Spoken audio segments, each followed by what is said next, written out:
If you live to be around 80 years old, which is the average life expectancy, that gives you about 4,000 weeks on this planet. And if you're anything like me, once you realize how many of those weeks you already used up, it hits different. I remember seeing that for the very first time and thinking, I don't want to waste another one. But here's the real trap, is that most of us try to cram more into our weeks, thinking that's the answer. Instead, we end up exhausted, stretched way too thin, and ashamed that we're still behind. We don't have a time problem. We have a perspective problem. I spent years chasing productivity, from corporate life to running my own business while raising a young family, believing that if I just found the right system, I finally feel on top of everything. But I realized that it was an illusion. And reading this book, 4,000 Weeks by Oliver Burkeman, it changed fundamentally how I think about time, work, and what truly matters. So in this video, I'm going to break down the biggest mindset shifts I took from the book, why they really hit me so hard, and how they helped me to feel more present and less frantic. And I'll share how you can apply these ideas in how you live and work to build your best life. Before we dive in, I really love to hear from you. What's one thing that you wish you had more time for? Your answer might show you exactly what matters most in your life right now. And if you want a free worksheet that walks you through the biggest takeaways from 4,000 weeks, including journal prompts and a weekly planning template that helps you apply the mindset from this book, you can download the free PDF guide in the link below. My first takeaway is that the problem isn't time management. It's the illusion of control. We all want to feel in control of our lives and time. I definitely did. I thought if I just found the right to-do list app or the perfect routine, I'd finally be on top of everything. But Oliver argues that this belief is actually a modern delusion. It's rooted in a worldview that treats time like a resource we can optimize. But the reality is, you can't control time. You can only choose how to experience it. We feel guilty if we're not productive every moment, even in our leisure time. Did you ever feel like your relaxation needs to be optimized too? I definitely did. I felt like if I just sit here and do nothing, something just doesn't feel right. And then you're thinking to yourself, how can I do nothing, but while doing something with this time, right? So we don't need better tools to manage time. We need to confront our limits and stop pretending that we can do it all. So Oliver calls this the paradox of limitation. Once you accept your time is limited, you become free to focus on what actually matters. The second takeaway is efficiency creates more work, not more time. So one of the most freeing but uncomfortable insights in this book is that becoming more efficient rarely gives you more time. It just makes room for more expectations from yourself and others to do more. When I got faster at replying to emails, guess what happened? More emails came in.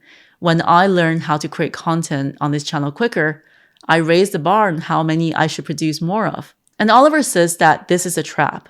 The more efficient you become, the more invisible work expands to fill the space. And this really made me pause and think about my life. I realized I was chasing speed as a way to feel in control, but it was never enough. The goalposts kept moving in whatever I do. The solution I found was to choose your commitments more deliberately and to stop treating every available hour as a container to be filled. Give yourself the permission to leave some white space, to reflect, strategize, and be creative. And in that space is sometimes when your biggest breakthroughs in your life and work happen. So the third takeaway is the myth of getting everything done. This one really hit me hard. You will never get everything done, and trying to will only leave you feeling inadequate. So Oliver shared that most of us feel guilty for not being more productive, but that guilt is rooted in an impossible standard. What really helped me was this mindset shift. Instead of asking myself, how can I get more done? I started asking, what can I let go of? I created what I call a closed to-do list, a short list of 3 to 5 things I commit to each day.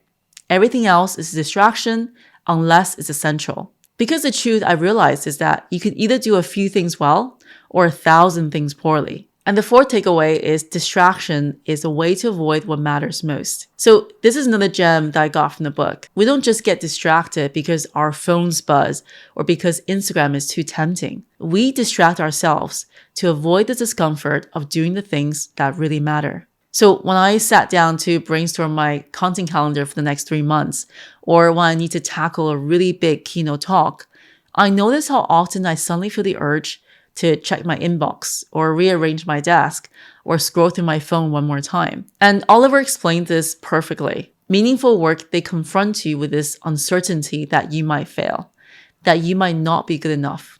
So you distract yourself with these low-stake tasks where success is probably guaranteed. And once I understood this, I started seeing distractions differently. Distractions are not laziness, but it's a response to my fear for not being good enough. And the cure wasn't that I need more discipline. It was more courage for me to go beyond the comfort zone. As the saying goes, right? Feel the fear and do it anyway. The fifth takeaway is that accept being finite. It gives you back your life. And this is probably the most powerful idea in 4,000 weeks, is that embracing your limits is not your defeat. It's liberating yourself from actually making peace with it. I used to say yes to everything, work projects, social invites, even stuff I wasn't excited about. Why? Because I was afraid of missing out, of disappointing someone, or not being seen as efficient enough. And Oliver gave me the idea of finally embracing the permission to embrace my ability to stop, to say, I will never do everything, and that's okay. And now I say yes slower. I say no more often. I accept that choosing one path means not choosing a dozen others. And I finally found more peace in the process. And that to me is priceless. And number 6 is the joy of missing out, JOMO. Choosing less, living more. We're taught that freedom comes from keeping our options open. But this book, it argues the opposite. That real freedom, it comes from commitment. And let me explain, because once I understood this concept, it was really mind-opening for me.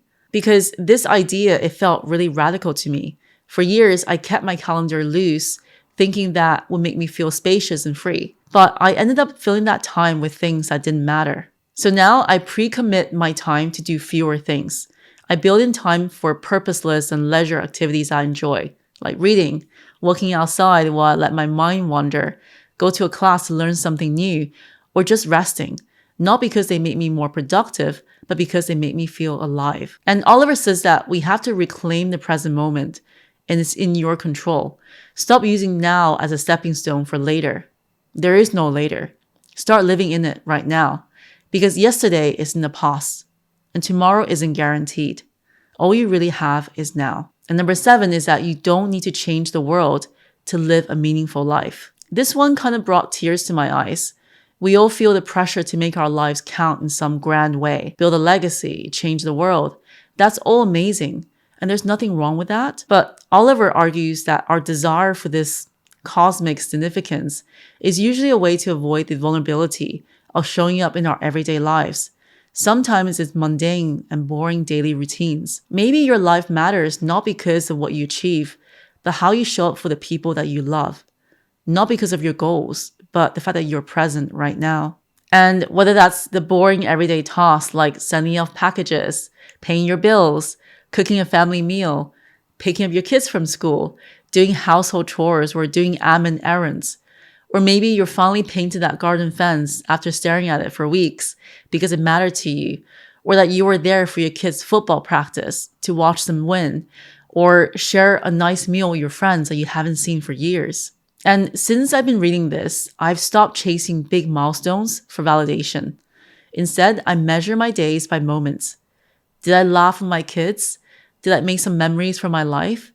Did I create something today, even with something really small? Because meaning lives in the small, repeated actions. So here are 4 practical steps from 4,000 weeks that really help me to stay intentional, focused, and less stressed about this impossible task of doing it all. And number 1 is to choose to focus on fewer things at once. Instead of what I used to do, juggling 12 things at once, I now keep this close to-do list with just 3 to 5 active items. Nothing new gets added until something gets finished.